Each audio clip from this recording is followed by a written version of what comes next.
Yeah, I really, I never really look into politics, but when I'm told that it's important to speak about, I do speak about it. Yeah. Because ultimately, I mean, they are the control power system, right? That is controlling the world. So you got to get to the root of it to unroot it and help it transmute. But even like, your beautiful great grandfather Eisenhower, some of the treaties that people mentioned that he supposedly signed, and the Greys and all that. I feel that it was just a force, like I feel like they forced, like it's just like you have to do it because you're Yeah. president, like there's nothing that you Yeah. can do about it.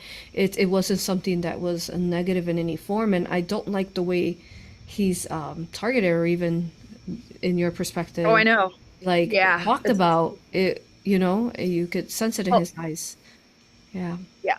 that he I just was wanted lying. to add, Hmm. right, right. Well, there was an unconditional surrender agreement in 1952 under Truman Hmm. to surrender to the Nazis. And we don't hear about that.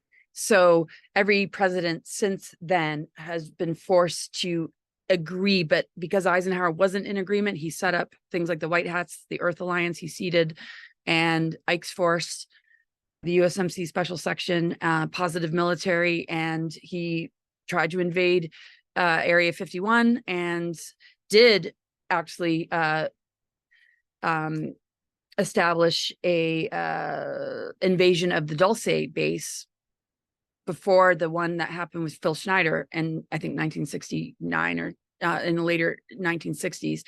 And that was a battle to go into these underground bases and confront, these gray aliens, you know.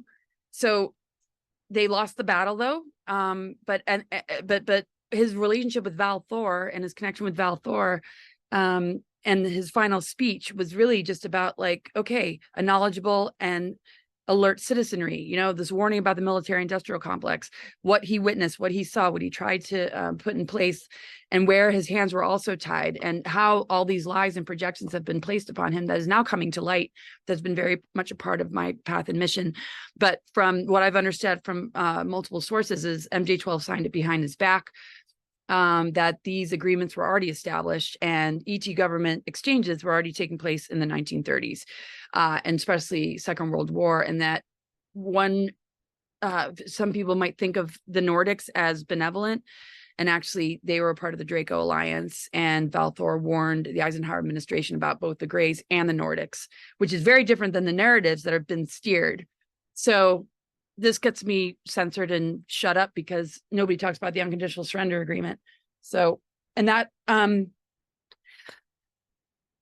makes a lot of sense. That's the time when the UFOs flew over the Capitol. It's after Admiral Byrd tried to, go to Antarctica and was defeated. But, we don't want to be defeated as humans, because the war is on consciousness now. Project Paperclip and Mockingbird and all these things that infiltrated the US government and spread its tentacles all throughout the world is a war on our consciousness and the mind control and the social engineering, as we know.